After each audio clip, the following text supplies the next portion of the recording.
welcome everyone back to another episode of No Capes, the show where we talk about creator-owned comics with creators who own comics. And with me today is a collaborator of mine and an incredible person in the community with many credits to their name, the inimitable Toben Racicot. Toben, tell everyone a little bit about yourself. Hey, thanks for having me on. It's fun to be interviewed by a boss, I guess. Right? You're technically, right? Anyways. Yeah, so I've been lettering in the industry for about 7 years, which is pretty crazy. Started about 2015. My wife and I create Crown and Anchor. So we've done that through Kickstarter. And then last year I started making Pilgrim's Dirge and Emulator also through Kickstarter. And then I letter, goodness gracious, I letter Beastland, SideQuest, Sidekick for Hire. I know I'm going to forget some of the things. Discordia, slightly exaggerated. I letter your stuff. I letter, um, yeah, no, the brain's going blank. So lots and lots and lots of things. As Yeah, many people will have me. So yeah, yeah, it's fun. yeah. It's always a delight for me when I see your name pop up in a book since we've started collaborating too. Like I already recognized the name beforehand, but now that like no, actually no, I know this guy. This is cool.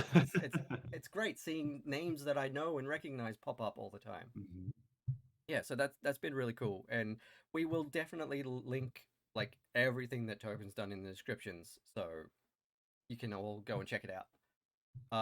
But yeah, like speaking of that, if you want to check out the stuff that we've done together, you can just head Mhm. to my finally set up website, seansunday.com, and you can read the Mothman Moves and the Man Who Found the Future for free on there. So There you go. hopefully some more stuff soon, but we'll see how that goes. It's all comes down to Yeah, comics take a long time and a lot of money. Yeah, you're right. they do, they do. There's one that I am working on now that I'm going to be illustrating myself because it didn't get into one of the anthologies, and Okay. I can't afford to pay an artist to do it. So, but it's that's good because I wanted to work on my sequential portfolio this year anyway. There you go. Yeah. So why not just draw something I wrote? Yeah. Got to put in those 10,000 hours, right? Yeah, yeah, that's the one. All right, so what are we talking about today? We're gonna talk. I was like, you sent me the spreadsheet, and there's actually, I mean, there's a lot of stuff we could have talked about, but I saw that nobody had talked about die, and so I immediately claimed die because I think this is one of the most innovative and well-crafted comics in terms of just like how it's tackling its subject matter. So die is created by Kieran Gillen, Stephanie Hans through Image, with Clayton Coles doing the lettering, Mm, and Ryan, I don't remember his name, Ryan somebody doing the design, because I think the design is another huge element of what makes this book work. yeah, yeah, you're not wrong. And so this is die is like a really simple way to explain die is kind of like take away the board gameness of Jumanji and add in role-playing games instead. Yeah. So a group of friends get taken to a fantasy world. You don't know what happens. Some of them come back. One of their friends is left there. And then 25 years later, they end up going back to the game world to finish the game, right? So it's very dark. It's very gothic. It's very lit heavy, which I think is another reason why I like it because Yeah, of how it he was digs really into cool the seeing all those literary history figures as well. turn up. Yeah, and I want to break down each of those because I think they're fascinating how he kind of gives one per trade, I guess. And just the kind of deconstruction of the role playing game genre rather than kind of telling a role playing game story, if that makes sense. So Yes. I would contrast it where something like Skull Kickers or Rat Queens is very much just a D&D story, but Mm. this is a story like about D&D, about where it comes from and kind of the impact it has on the players. Yeah, yeah, yeah. It is. It's a story about RPGs and how Mhm. we play them and how they affect us, rather than a story based around RPGs. Yeah. You know, yeah. And like I like how you said it before, and it pretty much is. It's like Jumanji meets a really fucked up game of D&D. Yeah, very dark, no holds barred, that kind of thing. Yeah, and Um, oh, go ahead. oh, sorry, no, I was gonna say it ended up being really a really cool and in-depth book with a lot of really interesting things to say, and obviously I anything I see Kieran's name on, I'll pick up. And Kieran, if you're still interested, season 4. Let's do There it. you go.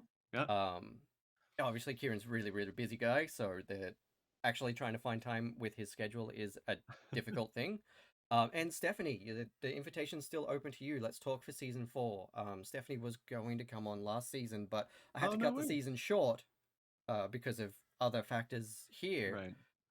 So I need to reach out again and try to book that in for next season. That's so cool. Yeah, and that, I was really thrilled about that because Stephanie's art on this book is just phenomenal, and obviously combined with all of the coloring and the lettering that's done through the book, it just really has Yeah. a solid impact. Well, Stephanie colors herself, right? Isn't Yeah, that yeah. crazy? I love that. I remember, I think the first book that I picked up with her art was the Angela, like Oh, yep, when yep. Angela from Spawn got brought over and they did that and they kind of merged it with Thor. And I remember Mm, being like, this is not comic art. You know what I mean? yeah, yeah, Because yeah. she's painting and like this belongs in a gallery or an exhibit. And to have it be in a Marvel comic was just mind blowing. The designer is Ryan Hughes. I always forget his last Ah, name. It's cool. Ryan Hughes. Yeah, yeah. I've seen a few Ryan's name on a few books that I really liked actually. Now that I think about it. Yeah, he does lots of logos and stuff. That'll pop up from time to time, but this is like the full like brainchild of his, which is awesome. Yeah, that's cool. So where do you want to start? Like, do you Um, want to dig into story? Do you want to dig into art, how it actually works? well, What is most let's salient for you? yeah, let's just take a look at this first page and Okay, sort of break that down a little bit, and then just sort of see where we go from there. I kind of like sort of seeing what comes up organically. sure. Um, because like there's just so much to talk about this book specifically as well. Like if you want to focus on any particular aspect, go ahead. I am just so blown away and overwhelmed by how good this book is that I will not be able to stick to any one topic. No problem. So what I love about how this starts, and I've been recognizing this technique in a lot of books that I didn't used to before, but there's a certain trope that kind of horror movies start with. And the way it works is essentially it's there's some setting of the scene and then something like traumatic happens to say like, you're not safe, nobody's really safe. And Yeah, then at the end of it, it's that same kind of thing where it's like danger still lingers or evil still lingers. I forget what the kind of, literary terms are for that. So while you're getting introduced to the characters, obviously it's setting up the conflict. And so what's awesome about this first page is that it's already kind of setting up like, this kind of haunted house trope, although that's not what it is. Just because you're seeing, stuff with like it just has such a creepy vibe, right? Like it does. it's It's got nice and that. foggy and Yeah, it's and foggy. It's got yeah. that eerie sort of dusty yellow tone that is usually reserved for like hellfire and Yeah. you know the hellmouth has opened and demons are running in the Mhm. streets. Sort of the town is burning color scheme. Right. And so like it's you can't really talk about the art without talking about the lettering in this book too, because they really are really Yes, cohesive. yes, they Because really one of are. the first things that stuck out to me when I read this first issue was we're getting a very odd design of internal monologue captions, right? Typically, you would have the stroke be the same color as the font just to have that Mm, kind of synergy, but you're having red, stroke, black box, white text. And so yeah, that's that kind of really stood setting out up to like the me as whole well. motif, right? Especially because like the inner monologue is a different, like the stroke is a different color to the information giving boxes, like the Hmm. 1991 at the top. Like Yep. that's objective information. So it is that what you're saying. Like the stroke's the same color as the text. It's, black box, still fine. But then we get to that and it's like, yeah, usually when something's outlined in red for text in a comic, that's a bad thing. Like Yeah. it's again, it's like, I've been reading a lot of Ghost Rider this last week, and Okay. Ghost Yep. Rider's boxes are usually outlined in either red or a dark orange, and the same for like the monsters. Yeah, it's the demon, I think, right? And I mean, Yeah, you learn more about it as you learn who is narrating and kind of what their class is, I guess, right, in the game yeah, as the dictator. So it makes sense that it's not it's not somebody who's necessarily innocent, which I think is fun. And reading multiple times through the series, I think I've read it 4 or 5 times now. I don't know if it is an unreliable narrator, because I think, although it could be, right, because they're all really in denial. Yeah, it's And true. you get the interesting chunk. I mean, it is jumping ahead a little bit, where it's like, I can't say what happens next. So there is this kind of inability to actually fully divulge on the truth of what Yeah. actually took place. And so that kind of weirdness in the narration for this first little bit is also kind of strange. Yeah, no, I agree. And I think you're on it there. I think there is definitely a solid element of unreliable narrator there because, like, they're all traumatized by what happened the first Mhm. time.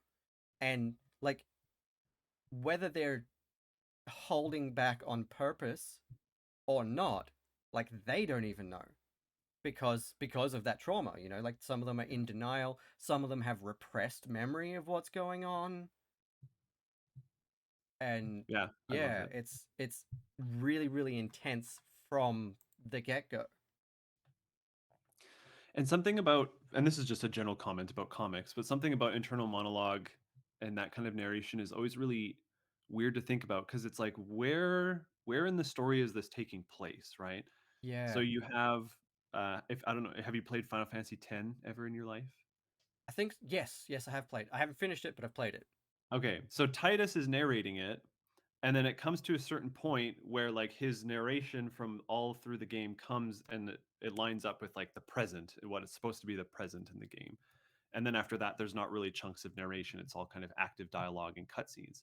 Yeah. So in comics, unless you have a scene, maybe issue one or something at the end, where you see the character actually like writing something down, you're not really sure where it's happening. And I don't know where this inner monologue voice is coming from. It could be, them while they're back in the game world, looking back, and then it kind of matches up, or it could be, near the conclusion or something like that, or maybe, who Yeah, knows. yeah, no, I know what But you mean. that kind of obscurity makes it all the more kind of unnerving, because where is this all coming from?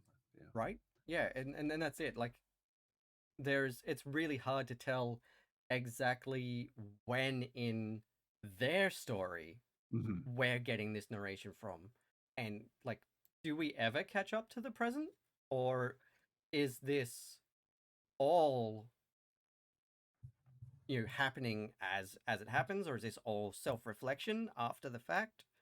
Yeah, It's that's a it's good actually question. is a bit difficult to tell for most of the part, and I think that's, I'm going to go ahead and say I think that's on purpose. Yes. Um, Yeah, Kieran has enough of a grasp on comics and his writing to know how to put them yeah, together for sure. yeah, exactly, and it's it's really cool for that because it adds that uncertainty to an already strenuous and confusing and, like, dangerous situation that they're in, and it sort of makes Yeah. the reader feel that. um Yeah, so after that, like, the thing that really hooked me into this book, because I it took me a couple times to pick up this book. One, because I don't read floppies, Yeah, yeah. and two, because I read the first issue and I was like, well, no, duh, they're gonna go back, right? Like, of course they have to go back. It's not gonna be just them, like, oh, sitting in a pub talking about RPGs. And so nothing really surprised me. But I guess, so the first thing that I want to, like, theme or kind of practice of the comic that I want to bring up is bringing in the kind of literary figures, and not just, you know kind of these throwaway ones. They're very specifically chosen because of their impact on what now is the role-playing game genre. So you have issue one, which is like, here's the characters, here's the classes. Issue two is, here's how all the classes work. It's basically just like a big cutscene that's like, okay, now you go do your thing, cool, you've done it, now you do your thing, and we get to see how all the powers work. Yeah, yeah, then that's it. I loved discovering what all their individual classes and powers were, and especially, like, as the game goes on, they also continue to discover new things that Hmm. they didn't know they could do. Yeah, I think it's issue, I'm not good with this kind of memory stuff. I think it's like 8 or 13 or something like that. It's pretty deep into one of the trades, but it's the issue called Dual Wielding, Oh, yeah, yep, that sounds familiar. where the Grief Knight has, Yes. his like his grief sword, and then he picks up the other one. I don't remember. It's like the happiness hammer or something. That's not what it's called. That's a No, I know really what you mean. Yeah. yeah. And I always get chills because it's just so beautifully written in terms Yeah, of I like think pacing to that moment, and then he picks up both of them, and he's like, you say that like it's supposed to matter, something very terse like that. And I'm just like, oh, it's so cool that like they're yeah. multiclassing and stuff. Yeah, It's that was really, really cool to see. I think it was a rage hammer. Because okay. before that he'd been working off depression. Hmm. Like the sword worked off how depressed he was Sad he was, feeling, yeah. but then he picked up this hammer and sort of gave into his rage about what his friends had done and the situation they were in, and just suddenly leveled up like nothing else. Yeah, I love it. So in issue 3, you have the appearance of J.R.R. Tolkien, right? Somebody who's Yes. essentially, I call him the grandfather of role-playing games, although other game scholars and stuff would argue that it's not fully on his shoulders for it. But there's this kind of really, it's really sad kind of repetition of Tolkien, and you're in the trenches of World War One too, right? So we can talk about how the world's set up a little bit, if Yeah. because that would make sense. But you're in the trenches of essentially World War One, and you have Tolkien as this kind of quest giver, sending out these little squads of troops, being like, hey, it's going to be a long journey, you need to take this note. And I think he puts like a ring in their hand too. Is like, okay, you know the way, get going. And I read that issue and I got goosebumps again. I thought, okay, this is not what I was expecting, and I'm 100% in. Because if he's going to not just bring his characters into a role-playing game world and kind of go through the tropes of like, oh yeah, they have weird classes, and the dice do different things and blah blah blah. But like, we're gonna actually examine who helps create this genre and all that different kind of stuff. I was like, okay, this is not what comics do, right? This is an adventure, but it's not just you got to go take the thing to the other thing, and then that kind of. Yeah. And they poke fun at that a lot too, right? Within Yeah. it, it's very much the characters are like, ugh, we don't want the quest. I think that's an issue too, where it's like, in order to do this, you must do this, and then the one character just kills them because he's like, we don't want to take on a quest. Yeah, right. Yeah, and it's really interesting, like as we start finding out what the group dynamic is and how they all relate to each other, how they related to each other before going in as well Mm-hmm. versus now, and like how the dynamic has changed and who got left behind and why. And that was really, really fun, like just being along for that journey and watching every little bit of that and all their secrets start to reveal themselves.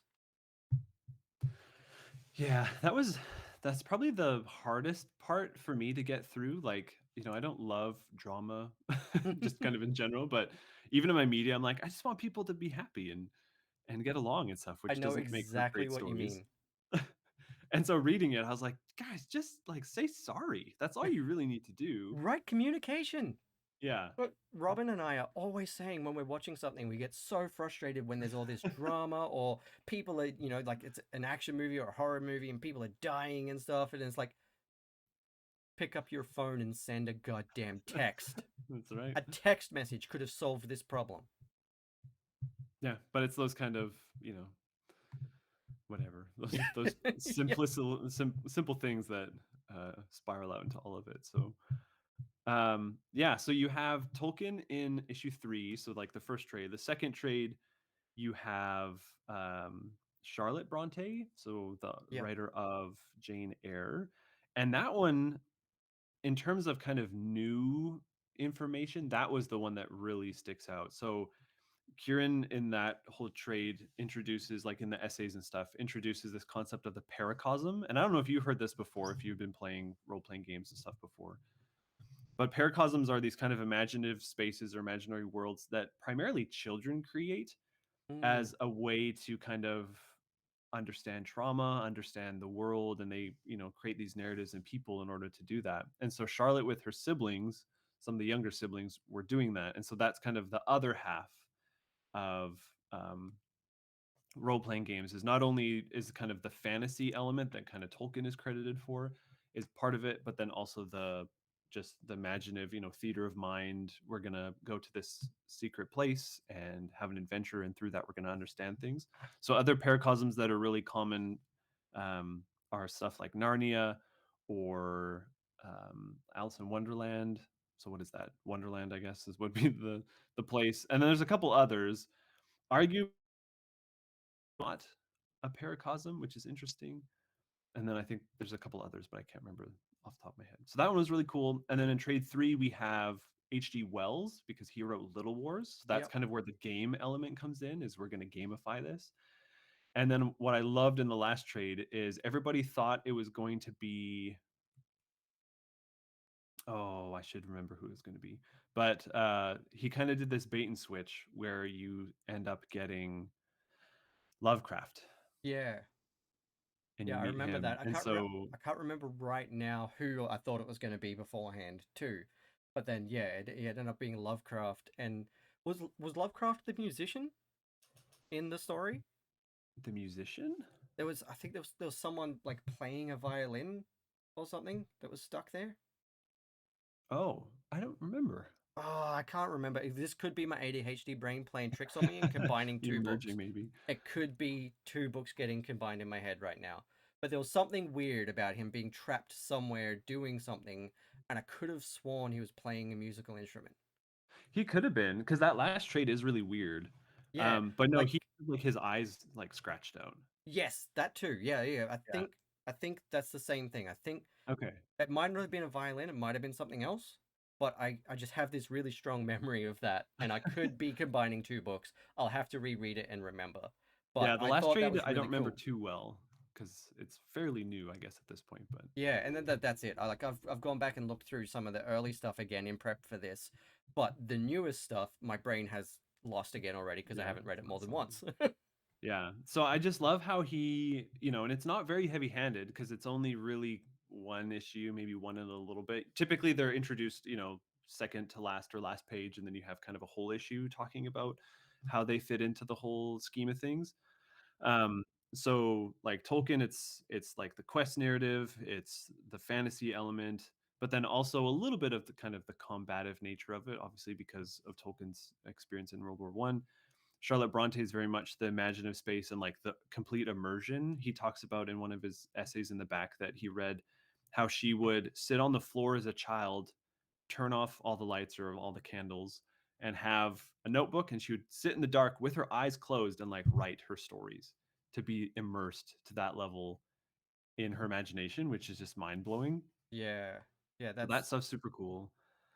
And then H.G. Wells, that's probably the stuff I haven't read about much, but that idea of gamifying war and like playing through it, and that's kind of where the miniatures, like war games and miniature yeah, wargaming, comes out of. And then H.P. Lovecraft is kind of the horrorness of like it now takes over you, and you're not really sure what's real and what's fake anymore, or what's real and what's like the game or imagination. Which he doesn't really critique that heavily, which is nice because you know there's I think there's too often academics and scholars that are like, well, yeah, no duh, it's not real, but like it is real to some degree, right? When you yeah, play D&D, it's real to a certain extent. yeah. Well, yeah, that's what they call like game bleed. Okay, yeah. Yeah, because like there a lot of people in the TTRPG industry, we all say that like after a session, especially if you're also doing it as a show where you have to be performing and Hmm. really embody your character, then you need to take time after a session to just decompress a little bit and check in with yourself, because especially if it's a really intense, dramatic, sad, emotional scene that has happened in the game, like that it's not real, but the emotions that come out of it during play Yeah. are real. And you can Yep. get that game bleed where those emotions stick with you after the session. And you can still be feeling that very real anger or hurt or sadness or fear, depending on what it was. and how immersed you were in the story at the time. So like while the world that it happened in isn't real, what you're feeling very much is, and it can have a Mhm. very real effect on your emotions and mental state at the time. So you got to like look after yourself. Yeah. So That's really interesting, and I don't think I put that together. It's been a long time since I've played D&D, actually. I'll admit it's we're been going to have to too fix that. long. But thinking of that and then applying it back to the story, right? You have one character who loses an arm and comes back into the real world missing an arm, so there's some, Yeah, game bleed. But then that ability to not actually like talk about it and decompress over what actually happened, I think they thought that it would kind of help them to be able to just be like, no, we're going to leave it here. We're not going to deal with it. And they get back and they can't talk about it. And so they're literally just trapped and they don't yeah, have the option to get help. Right. And then that's also very interesting because when you play D&D, it's collaborative. You're talking stuff out. You're working with one another. And so losing the ability to do that is again kind of flipping it and saying like if the game is positive for these reasons, then if we turn and make all those reasons negative, then this is the effect of like not playing the game, if you will, in that sense. yeah, exactly. And it just gets like more and more dangerous and real for them as it goes on. Like the actual consequences that are awaiting them. Yes. Just it just gets it's even nastier. And it's at this point that I'm gonna say, look, if you haven't read Die yet, uh bugger off and read it, then come back. Because Yeah. we're gonna get spoilery from here out. Like we tried to keep it light, but it is definitely gonna get spoilery from here out. And if you don't want to hear those spoilers, go and read the comic and then come back and watch the rest of the episode. We love you. We want you to watch the episode, but we also don't want you to get spoiled. So go read it, come back. There's a link to the comic below. Go check it out. It's really, really good. And then come and listen to what we've got to say. All right. So we can get into the nitty gritty now. Now that the spoiler people have left. Um. Do you want to Yeah. just jump right to the end then? Because I do have a question about what you were Sure. talking Sure. about. Sure. So with the stakes, getting higher and they realize kind of what die is, what effect what effect on you did it have to realize that like this imaginative space can interact with the real world and that it was like our real world, if that makes sense? Yeah, I thought that was really, really interesting. Like again, I'm gonna say straight up, I have to reread the end again to Mhm. like fully have it in my mind. But I thought that was a really cool concept. And the fact that it turned out that Sol wasn't the person in charge, Mhm. that was wild. Like when we got to it and it turned out that no, Sol is actually just another victim of the game, essentially. Yeah. He's another slave to the world, to the magic, to the game. And no, Die itself is a, an entity. The antagonist, yeah. Yeah.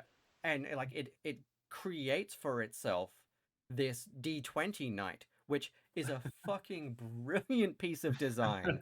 I Yeah, I love loved that that thing. so much. And when I thought it was just a monster, I thought that was really cool. But when it discovered that it was actually a physical, tangible embodiment of the game and its energies, that was wild. And I thought that was just the coolest thing. So well done, team. That was just brilliant. I loved that design. Like I'm sure somebody out there has probably decided to try to draw, you know, dice knights and dice monsters before, but Yeah. just the way they executed this was so interesting, and I personally hadn't seen something like it before. And it was so simple and clean and crisp, but it was just like, yeah, of course it would. Of course Mhm. it would manifest like that. And it it was the right thing for this story, you know? I'm having trouble Yeah. with my words right now, but that's what it felt correct. Yeah, I agree with that. To make Jumanji the actual enemy in the whole story or, antagonist, because like the whole thing is a deconstruction of the role playing game genre, but it is a critiquing like another big chunk of role playing games is the satanic panic Yeah, in the 80s, right. right? And so I think that's what like a big portion of it is, you know, a game messed up these teenagers and now adults to this degree. So doesn't that merit us to all be concerned about that kind of media, or, you know, game or Yeah, not, but like, you know, there's that kind of danger to it. yeah, But to answer the question I asked you for myself, there's a really fine line, I think, for the media that I take in where I like don't want there to be illusions to the real world, because I know yep, as a yep, reader, like there's not, you know, there's not this, even though there kind of is. And that's what's I still think I'm kind of ambivalent about it, where, you know, they come back and people are wearing masks and stuff, and it's like, oh, in 2020 the world was supposed to end. That was the hilariously ironic thing, right? yeah, Is that like accidental writing into the plot of it.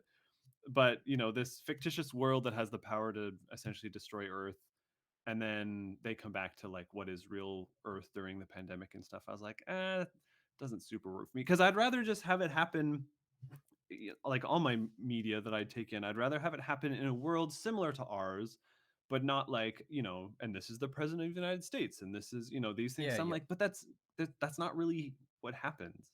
yeah. So I know what you mean. yeah. I really liked that ending because it did sort of catch me by surprise a little bit. Mhm. But that was what I liked about it because I was like, yeah, yeah, shit is real. You know, like this is what's fucking happening in the world right now. Yeah. So thank fuck a piece of media is actually acknowledging it, because so much of the TV and the movies and stuff that have been coming out for the last 3 years that are set right now Yeah. want to pretend that there's no pandemic. And like, sure, escapism is great, but also it's Has some happening. applicability. Yeah. You know, Yeah, and that's why I'm on the fence about it. Is yeah, like part of me is um part of me agrees that yes, it does work in this world because of the themes and the yeah, content, because we engage with that kind of stuff. But then the other half of it is, you know, like nobody really wields swords that make them cry and then they destroy yeah, yeah, dragons. You know, like it's there's the kind of boundaries to it, but yeah. yeah. No, I was just, for me, it was just such a breath of fresh air to Yeah, see I understand that. something acknowledge it. Yeah. Yeah, so I totally 100% get what you're saying though too. Like I totally understand that viewpoint. And at first I was kind of like that, and then I was like, oh, hang on, what am I feeling? Like, oh no, it's actually like I'm actually really grateful for this, because you know what, the almost the only piece of media I've seen that acknowledges the pandemic is fucking Law and Order. Okay. Interesting. They actually have like the jurors and stuff wearing masks in the Okay, courtroom. fascinating. And that's I would just have to catch a couple of episodes just flipping through the TV one night, which I never do. And we flicked over and there was a Law and Order episode on, and they were all wearing masks. I was like, holy crap. Yeah, that's really cool. But everything else, set right now as it may be, is everyone's just walking around maskless and hugging and being close and all these things. And I'm like, what universe is this set in? Yeah. So like Who's I love the escapism of a lot of things, but also it is refreshing every so often for something to be set in the present and address right. the present. Um, any other time, I think I would be 100% firmly in the same camp as you.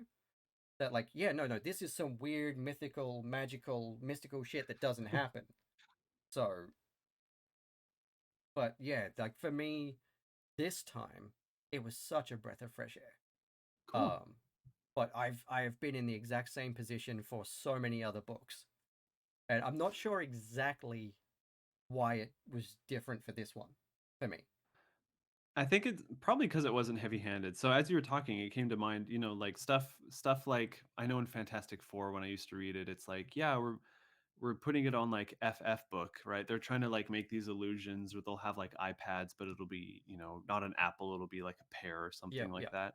I'm like, I don't like that doesn't do anything for me. In fact, it weakens it, it cheapens it, right? Or yeah, like when, you know, Captain America would be getting the key to the city from like Obama and stuff. I'm like, no, like that's not that's not what should be happening here. Just like create your own myth and create your own sense of continuity. Don't try to like merge it. And I also think it doesn't age well, Mm, but I foresee this one aging well because we have a very clear indicator of like when these things are happening, right? So like yeah, 1991, you would have teenagers still playing D&D yeah, at that exactly. age and stuff, right? Because they would have grown up kind of seeing it created, and maybe their parents, well, if their parents weren't staunchly opposed to it, they would have had probably weird uncles or something that were playing it.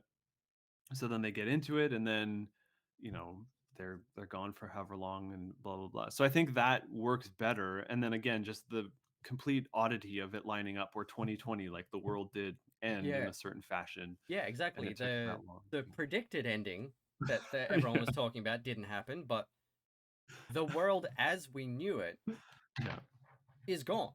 You know, like everything is different now. yeah, As much yeah. as So funny. yeah, as much as some people want to pretend that it isn't, everything is different now. Like our daily lives have changed forever. So, like while the world is still here, the world as we knew it ended. Mhm. And those are two very different distinctions that I've noticed that like a lot of folks don't quite, perceive, Right. not quite the word, process Yeah. with a lot of this sort of media where there's things like that. It's like, yeah, the world ending is one thing. The world as we know it ending Yeah. is a different thing. It doesn't mean that the earth is going to blow up or everyone's going to die, but it's like everything is irrevocably, drastically, and almost immediately changed forever. And that's really interesting. And that's what I think that actually, now that we talk that out a bit more, I think that is why I liked the way they did that in the ending, Yeah. because it Okay, is an I can see indicator. that. Yeah, it is an indicator. It's an acknowledgement of what has happened, but that is an indicator. Like they said, the world was supposed to end, but Yeah. it it kind of did. Yeah. Their world ended, and they've come back to our world. Yeah, I can see that. I actually really appreciate that. I can understand the distinction. So that matches back to what I first said about this being a horror, Yes, right? In yes, that setup where you have the kind of Jumanji opening, and then the last page, it's like the evil still lingers, right? You have right. Saul with both of the D20 eyes, which is also super creepy imagery. If you're talking about the D20 knight, the fact Yeah, that he right. has to like put the D20s into his eyes, and like that's now how he views the world, is through the game, through the rules and Yeah, mechanics of right. the Like game. It's fascinating. he's back in the real world now, still um with the game. He brought the game back with him Yeah. in a Oh, really it's so fucked up way. yeah. That kind of stuff just, yeah, makes me shiver. But that's the kind of like the evil still lingers. It's not gone. It's not necessarily going to reemerge, but it has the potential to reemerge.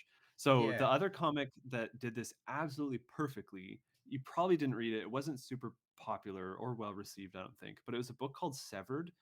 It was one of Scott Snyder's like first books after American Vampire, and maybe a little bit after he did some Batman. yeah, Scott Snyder's such a weird writer. I was thinking about that on the bus today, actually. How he's so well known for Batman, but you read anything that's not Batman, and it's just like straight up horror, right? yeah, Like you don't see that in comics very often, yeah, right? People are like, we do superheroes, then we do crime, we do superheroes, then we do fantasy, we do superheroes, we do sci-fi. But there's not very many people that are just straight up like, no, I want to write horror comics, which is really weird. yeah. I know But what you mean. Actually, I haven't read this one, but I okay, do do you want to know recognize. how it ends? Because Oh, it's the yeah, perfect yeah, allusion to how it ends and die. 100%.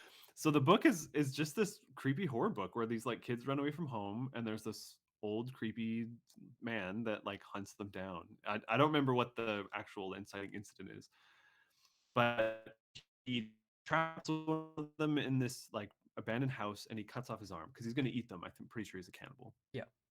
So he goes through the rest of his life with one arm, and it's all fine and dandy. And then, like the last 3 pages of the comic, there's a knock on the door. He is this older adult, grown adult husband, father. Opens the door, and on the doorstep, there's this like half burned picture that was dropped when he was escaping the cannibal. Mm-hmm. which is a very bad summary, but essentially signifying that like the person that you thought was gone who scarred you for life is potentially still here. And it's that same kind of thing of like, oh snap, there's going to be, it just immediately populates your brain with a whole bunch of potential, right? It's like the ultimate um, experience in closure if you've read Scott McCloud's Understanding Comics, where like we as the audience then fill out all of the other story beats that the artist and writer haven't even thought of, because we're like, our imagination is our worst enemy in that sense. Yeah. So I had that experience with Die because I finished it and I was like, oh, I don't like where this is going, because like the reality of role-playing games is really real, as somebody who plays a lot of RPGs, not Mm-hmm. D&D anymore, but other stuff, where it's like, yeah, you don't really let this stuff go. It's always a part of you in a really weird way, and in a way that can be kind of haunting and consuming, and like, yeah, it's just it gave me a good shiver of the reality of the power in these games, I guess. Yeah, like you can have transformative experiences through playing these games, you know? Like a lot of people use it to explore their gender identities and Hmm. sexuality, process trauma. Like a lot of people are using RPGs for therapy now. Hmm. And yeah, yeah, even just, in terms of you just working on yourself generally as a person, playing an RPG can help you with that. Yeah. Like myself and my partner both gained a lot of confidence after playing D&D for the first time for a few months, because Nice. we learned more, of that improvisation and, decision making, snap decisions, and, just Problem having to. solving, all that stuff. Yeah, Yeah. exactly. It can really help you develop and grow as a person, and in some cases, yeah, change you. It can Yeah. change you. So speaking of change, who is your favorite character if you have one? And do you agree with where they ended up? Because that was another thing I've seen a lot online, where a lot of readers were like, none of these people deserve a happy ending, despite almost all of them getting their happy ending for the Yeah, most part, right? yeah.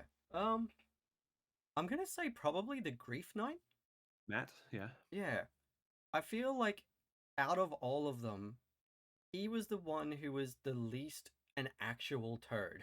Because he's the paladin, right? He's just a Yeah, sad paladin. yeah. He's a traumatized dude Yeah. dealing with a lot of stuff and trying to be there for his family. Like he's not perfect, Yeah, no, not at all perfect. none of them are.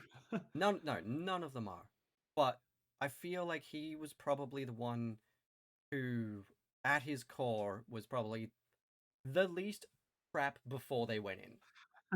Yeah, that's fair. Do They all you learned a lot through the do you game, like but him as a character, or do you like, would his power set also be your favorite? Is his class your favorite too then? um I'm kind of torn about that. Like it's a really interesting. I do find it really, really interesting. Hmm. Um and that it does, like, I do like but also dislike how it has the potential to become so toxic because it's Okay. powered by all of these negative emotions. Yeah. Um but it's pretty cool. Um I didn't really love a lot of the other power sets, to be honest. Like they were all fine, but none of them really tickled me. Okay. The Probably the only other one that I liked that I feel like could be close to my favorite, except I don't like the way the character used it, is the God Speaker. Okay. Yeah. Like being able to talk to the gods and beg their favor and all of that, that's actually a really cool ability. Yeah. But That's the cleric class, right? Essentially. yeah, if you're not using and abusing the gods and trying to get one over on them, I'm sure it could actually be a really great gift, and it could be used to do a lot of things to improve the world that you're working in. But of course, this player had that hubris and thought she was smarter than the gods and ended up in incredible amounts of crushing, life ending debt. So what about Yeah. you? Like, who was your favorite? What was your favorite power set? So I appreciate, kind of like you, there's none of them necessarily rose to the top. There was really cool stuff from each of them. I more appreciate in one of the essays, Kieran walks through kind of how he matched them all up, Yeah. and that helped me appreciate them more. So if you haven't read the essays, I believe this is in the back of the first trade. He talks about how they all line up, and some of the stuff was really cool that I never even thought about in terms of um, just dice and how the dice relate to different portions of the game. So you have the D12 is like the inverse of a D20. So instead of all of the angles coming out, the D20 is, or the D12, they're all flattened out. Yeah. So like those two being the antithesis of each other, the opposites of each other was really cool. So D20 is like the rigid rules, and the D12 is like the governing, not emotions, but like the governing divinities or powers. Like I don't remember. It's one of them I think was mechanical. One of them is spiritual, or Yeah. however Cool. he relates to them. You have the D4. I don't remember what he does there. And then the D8 is like the other half of it, and it relates to all the emotion. Like it's super thorough. So in terms of characters, I think I like Ash, or the player name is Ash. Yeah. Yeah. Yeah, Dominic and then Ash, Dominic. right? Yeah. Yeah, Dominic, Ash, and the sister Angela. Angela. Yeah. So I liked Ash not only because it's the main character, arguably, but I think that their situation was really interesting where like their character exhibited the emotion that I felt when I read The Lion, the Witch, and the Wardrobe the first time, Yeah. where the Pevensies go off and they become the kings and queens of Narnia, and then they eventually go back and they're still the children that they were during World War II. And I remember reading that and being heartbroken that they weren't able to stay and maintain that stuff. And I think that's kind of Yeah. what you follow, right? You learn that like they were married and they have a son, and like all that stuff, and their journey isn't quite finished, but they had to go back, and that caused all of the haltingness. So I think Yeah. that journey was really really interesting Yeah. the That most. was really really cool to sort of read and experience as it unfolded and realize just how involved in the world Ash was and what There's she had to leave when she came back to the real world. Yeah, and that's what's really interesting, and why I want to keep reading this is because I don't fully understand everything about that character, right? Like it's the only character that cross plays, that their character is a different gender than Yeah. their player gender. And then in the very end, it's like 18, 19, 20. You really dig into the character of Ash. Yeah. And they talk about this kind of illusion where, Narnia is this potential, allegories have lots of different ways of being read, but Narnia is an allegory for like homosexuality and coming out of the closet, or queerness and stuff. And Narnia, the wardrobe, being that closet you have to come out of. And I was like, is that what part of the struggle was here? And I'm not super well versed in that kind of stuff, but it's something I want to understand more of, because I think that there's a lot, like you were talking about, those benefits of role play and figuring out who you are. Yeah. And so reading that character, I was like, okay, this is really cool, and I want to understand more of this, because of all of them, that's the only one that chose a character that was a different gender. I Yeah. still And think that's really fascinating. I think that was like again I can't remember everything properly towards the ending, but I think that's what they were alluding to there because I Mm. remember I don't have specific memories, but I remember Ash going back to their wife at the Hmm. end or ex-wife and sitting down to have a very real and emotional Yeah. conversation, and I think that was about their gender exploration and stuff through the Okay. game. I have to go back and reread those last couple of Yeah, issues. that sounds familiar, because again, Kieran's very kind of light-handed with all this. A lot Mm, of it is left for your interpretations. There's nothing that's really hitting you over the head with it. But I also remember that when Ash gets back, that his wife is pregnant or has had a baby. yeah, And that's like the other portion, because of how much sadness that Ash has to leave her son in the game yeah, yeah, that she's had. exactly. So yeah, there's a lot of complexity there. So to make this long answer a little bit shorter, I like the Grief Knight, but I would probably say that my favorite power set is the Godbinder, because I think that that from a gaming perspective is really fascinating. And Kieran talks about this in his essays, where like all that exists in real life is tricky and complicated. But when you go into a game, this is what he says is in the essays, paraphrasing. It's literally like, "Hey, God, would you please clean my toilet?" Right? Like something that's just so mundane, but in the game space, that's the power that you have over these divinities Yeah, and deities and stuff. So that kind of stuff is interesting. And then just how much character is in each of them. I was always really excited when she would invoke some other god, and I was like, "Oh, what is it going to be?" And how they're all really cruel both to her and the rest of the party. It was just it was funny to me, but it was cool because yeah, clerics.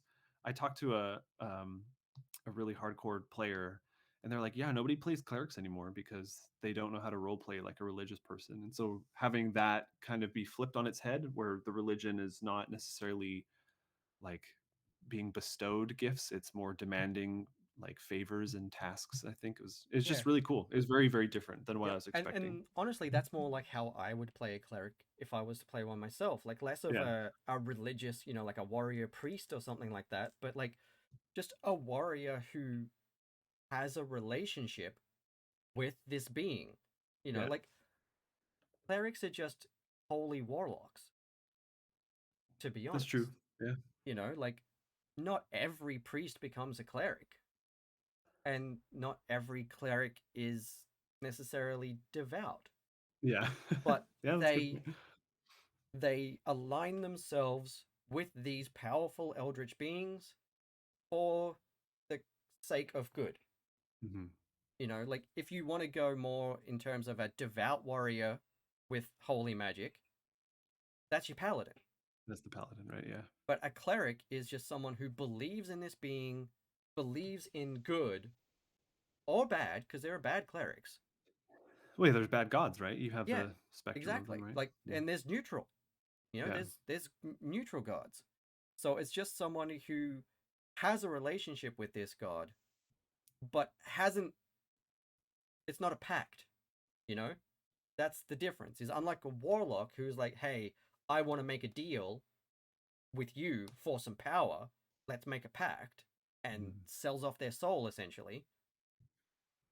The cleric has a relationship with their god, which can end at any time. Yeah, that's true, I guess, huh? That god could just decide, like, no, you're not representing me and my ideals anymore. Right. No power for you. Contract ended, yeah. They're asking the god to grant them their spell every time they use it. You know, and it could be one day, they do that, and then they do something overnight that the god doesn't agree with, and they try to use that spell the next day, and it doesn't work. Yeah. Yeah, that's cool. Yeah, I have not Unlike thought about that. Yeah, unlike the warlock who has a pact with these beings, and to a lot of these beings, the warlock may as well be a flea. Yeah. You know, like there's so many. Some of these beings are so vast that they don't even really know who any of their warlocks are. They just are unconsciously granting pacts for the sake of chaos, Yeah. and so that warlock will always have that power unless that being dies, Oh, okay. or unless it's a lesser being who is actively aware of the warlock, and they decide, no, I am breaking my pact with you, which is going to hurt you and potentially me, because I don't want to give you my power anymore. I want to take it Yeah. back. So when you play D&D, are you a player or are you a DM? Both. I'm Okay. mostly a DM, but I am Okay. a player sometimes. So when you read this, how did it impact how you DM'd? Or did it? Um, Let me see. Honestly, I haven't really had a chance to DM much since finishing this Okay. because work and everything. Yeah. Um, but it did give me a lot of ideas for like just ways that the world can be messed with, like it doesn't have to be as basic as the rules in the book say. There are a lot of Mhm. ways to interpret the abilities and relationships of each of these classes. And so I can't say for sure exactly how it's impacted me, but it definitely opened my eyes to looser and more interesting ways to interpret the tenets of the different player classes and the different ways that the monsters and magic and the world interact. Mm, So yeah. Did it that's change you as a player, or have um you not played that side either? honestly, I think I've only played once since I got to read Yeah. this. To be honest, I don't get to play very often, um, which is a shame. But I am going to be playing a magic user probably in an upcoming stream when that happens. So Cool. Cool. we'll probably see a bit of how I roll with that from Literally. there. What's your go-to caster class, or what are you Um, trying out? this one is going to be probably a sorcerer if I end up Okay. playing the character that I'm thinking. I've Yeah. got like three favorite characters that I'm messing around with that I haven't decided on. But usually I like the Arcane Trickster. Oh, okay, that's fun. I really, really like the Arcane Trickster. Second is probably the Eldritch Knight I like because Eldritch I Knights a lot. I'm not super about being like a full caster. Yeah. I like subclasses that have gained Eldritch Arcane ability somehow to enhance the thing that they already do, which can create a more unique character. Yeah. That's why I like the Arcane Trickster is like you can have, you know, a face type character who gets all the spells to just, win people over that much easier. Like I Yeah, love that, yeah, it's just all kind of seasoning on what they already are built yeah, to do really well. That's really cool. yeah, exactly. And that's it. Like my Eldritch Knight that I do play, which is one of the characters I'm considering for this show, um, is got a gladiator background. Okay. So he's like an elven knight that took off to become a gladiator.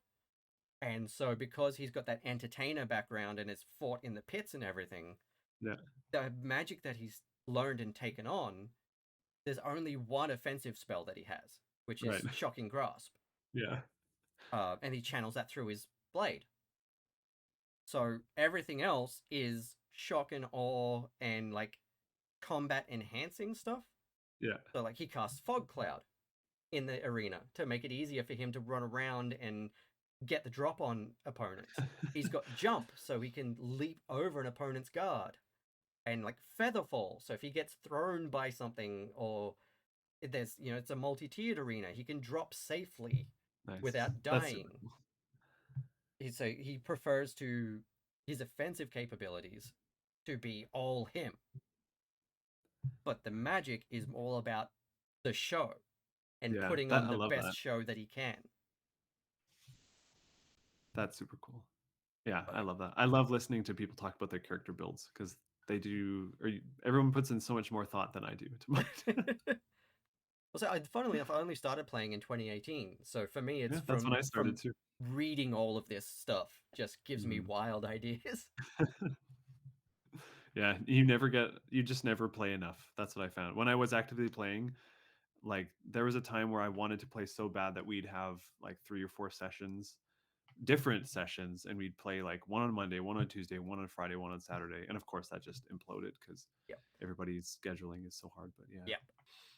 But yeah, I reckon like this book, and there was something else that I was reading last year that was a fantasy set one that gave me a lot of really interesting thoughts. So they've definitely had an impact, but tangibly, I couldn't tell you exactly what it is, other than just making me think more laterally about the rules and how the worlds work. Hmm. Cool. Yeah. And like, what about you? Like, how do you think this would affect you as a player? So when I started playing D&D, because most of the video games I play, well, I started playing RPGs in the action role playing genre, right? So stuff like Diablo, so very, very combat focused. Yep. Yep. What I love about this book is you see all of them in issue 2 do combat, but the book is really just about relationships and conversation, social interaction, a little bit of exploration. There's not a ton of combat, or when there is, you don't necessarily see it, which I think is nice because that stuff in comics isn't really that exciting.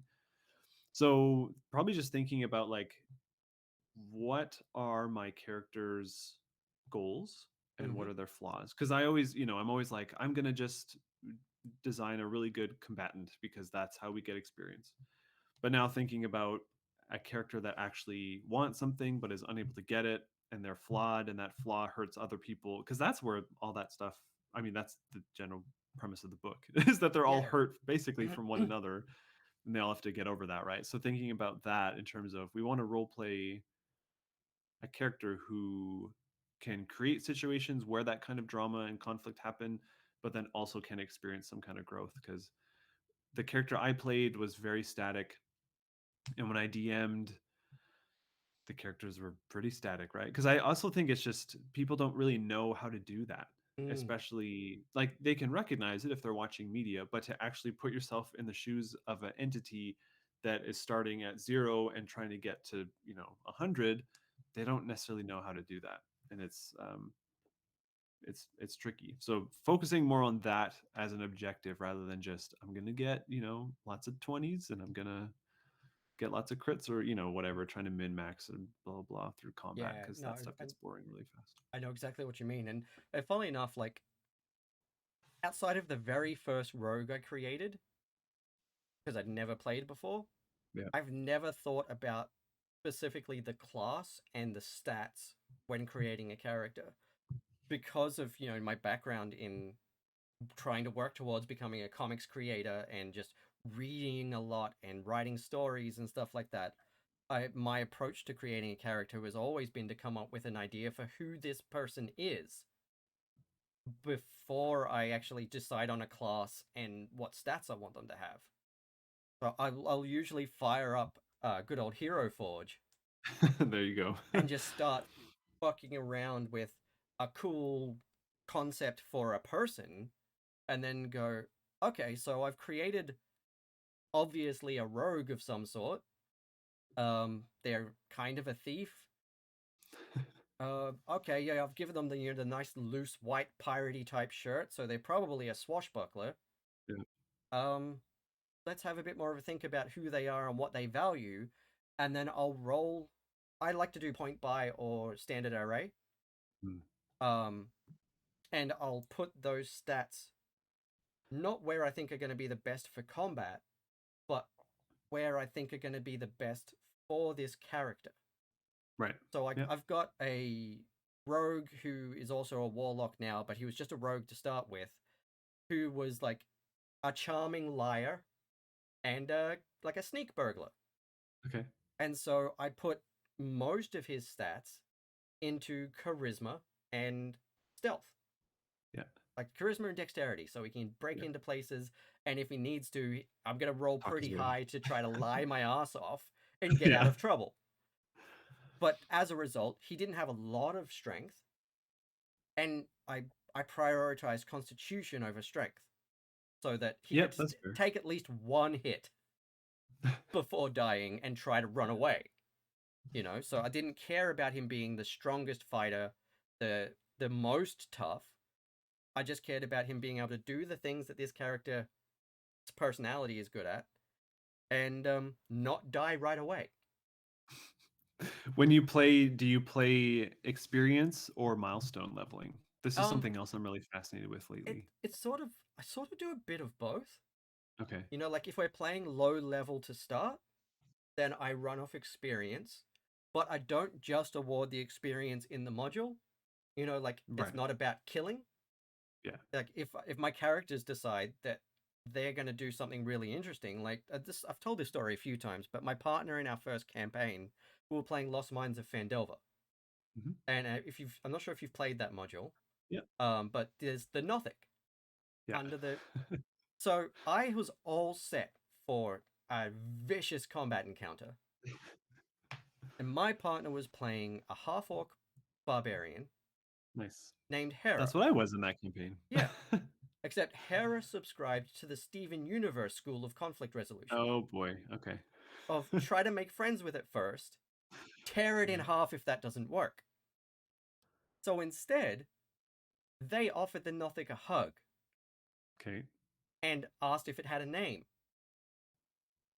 And so ended up having a conversation with the Nothic about the value of consent, how good hugs were, and what name it would like. And it ended up being named Kevin, and they Nice. ended up organizing with the town to send it a meat delivery once a month in order to stop any other bad guys from moving back into this abandoned lair.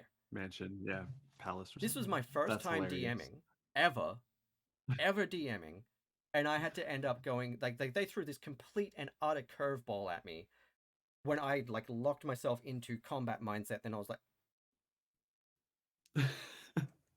Yeah, gotta start rolling dice. yeah, That's why you have the DM screen so they can't see you sweat. yeah, and so like I ended up rewarding extra experience because they didn't kill it, and they came up Yep. with a really really creative solution to that problem. And then sometimes I will do a milestone level up if it's like if we've gone along to a certain point and I've thrown some unexpected stuff at them and they've just defeated it in a really cool way, or even if it's part of the story that's already there and they've just done something really worthwhile, that I'm Yeah, like, that's awesome. you get a level up and you get a level up. It's like you guys would just did something really, really, really cool, and I don't give a shit what the book says. Here is something to acknowledge how cool you just were. Yeah, So it's sort of yeah, a I love bit of that. 50-50 because I'm not super into milestone by itself, because with my ADHD I find it hard to sort of track when is an important milestone and when is a Yeah. good time to award that. Um, but and I find it easier to just be like, okay, here's some experience points. Oh, you just did this other thing. In my mind, that's worth 30 experience. Here you go. Right. And then, oh, you did a really really cool thing, something unexpected. Here is a level up. Bam. Yeah, Here's a little present for you. nice. I can dig Um, it. well, what do you prefer? So I always, as a DM, I always did just experience based because it was exciting to be like, hey, we finished an encounter. How much experience do we get? But now, and this is 2-3 years probably since I've actually DM'd, my philosophy has shifted to milestone leveling, like regardless. Mm-hmm. And in lieu of where I would normally give experience, I would give inspiration. Mm-hmm. Yeah, that's cool. And then all side quests are where you're going to get loot. Yeah. Yep, I get you. Like if you want rare items, if you want magical items and stuff, you got to do side quests. You're not going to get experience, but you're going to get, power in a different venue of the game. And then when you finish, that chunk of the main quest, it also just helps because I like to always, essentially, I always like to plan. I break combat a little bit, but I always like to, if players are leveled or if characters are level 2 or 3, I always trying to throw in creatures that are like one level above because I always like to have that threat be very real. I tell all my players, my main goal is not for you to have fun; it is to kill you. That is my objective as a DM. And so the threat is always very real. And so by doing milestone leveling, I can figure out like, okay, this is the first dungeon, so they're going to be level 1, so this is kind of my scope of enemies. Then the second ones, and it just helps kind of plan because when I sit down to plan a campaign, at least in the past, I would plan like 6 to 8 months in advance. Yeah. So being able to say this is the level 1 dungeon, this is the level 2 dungeon, this is level 3, and then like anything kind of within that area is going to be also that level, which means they're just going to get kind of loot within there. So it's more kind of organization, um, but also to downplay. These I've had a couple players that you finish a combat encounter and they're like, oh, we only need like 150 more experience. Like, what else can we kill? And then it just becomes Yeah. Murder it's Hobo like Central. you're not really playing the game at that point.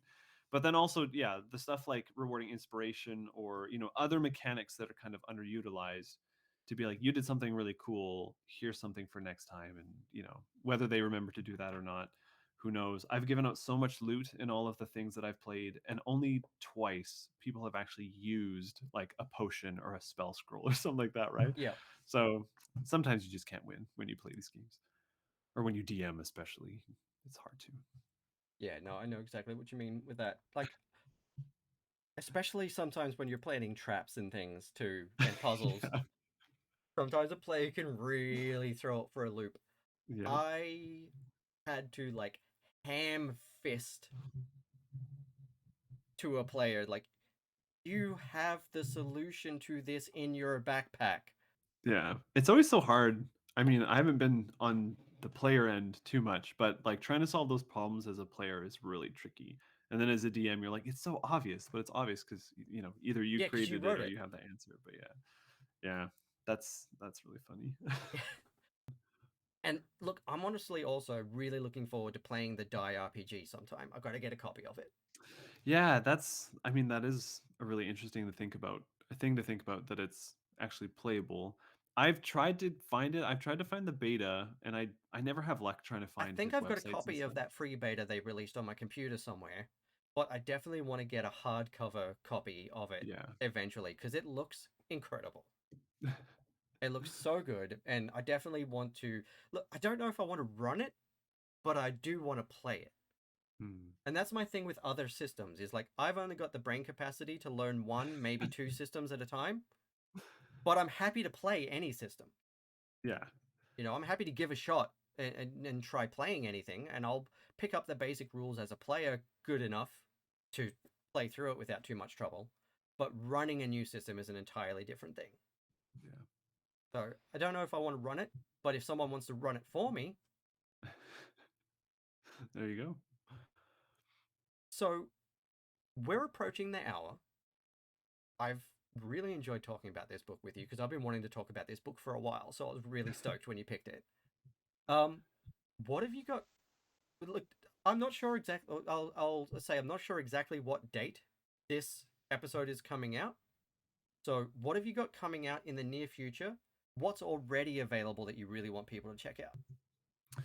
Yeah, all right. So in June of 2022, the big exciting announcement is that the book Beastlands that I letter will be released through Dark Horse Comics. So that's like the first kind of big publication.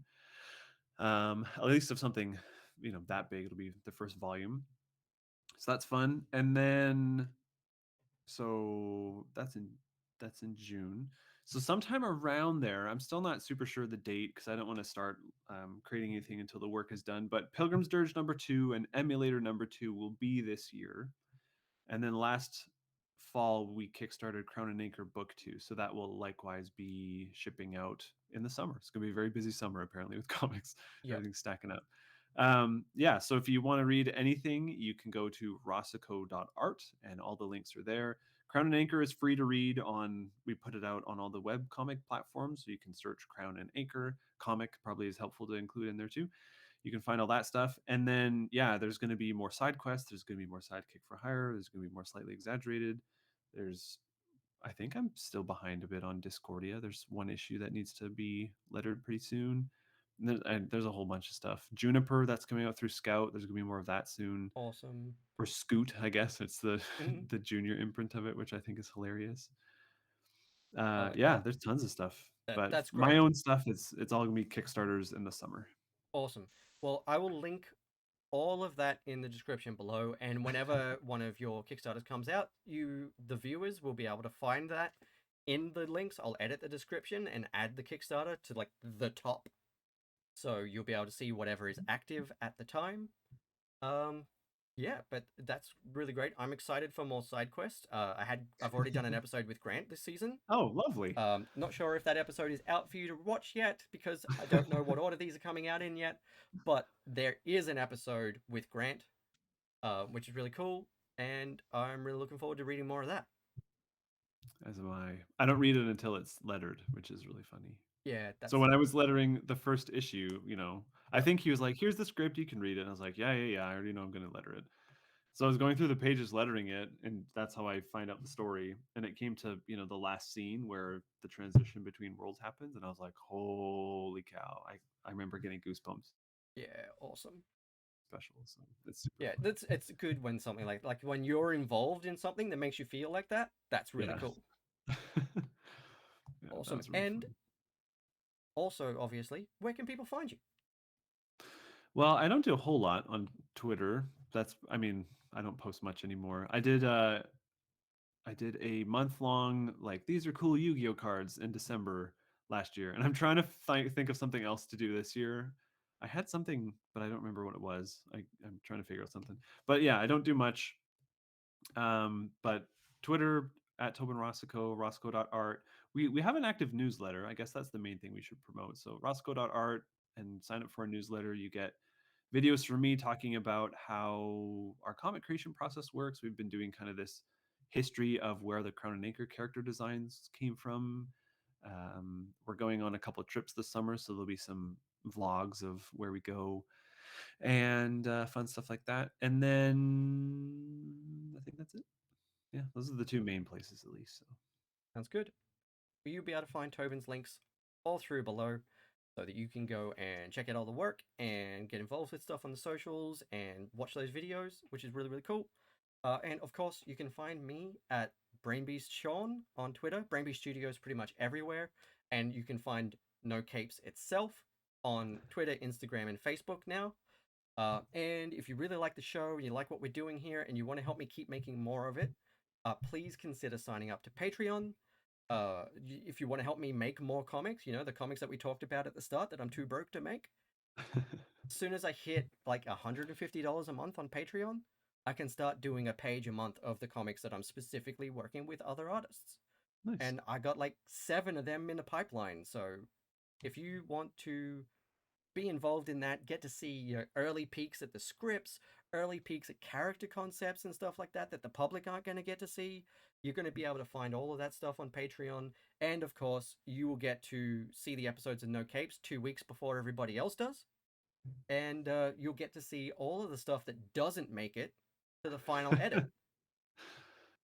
So yeah, go check that out. It's like $2 a month, $5 a month Australian, which is like $2 to $3 for US, Canada, and the UK. There are bigger tiers if you want to dive in a bit deeper, but it's like $5 Australian a month for the basic level. And every single patron means the absolute world to me because it helps me keep making cool stuff.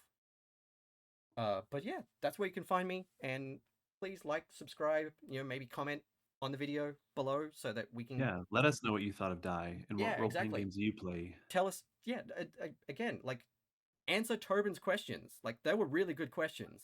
Answer those questions in the comments so we can have a discussion with you. That's pretty cool.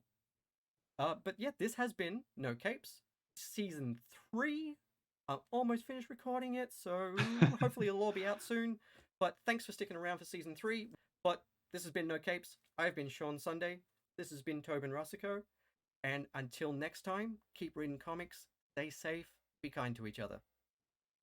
Bye for now.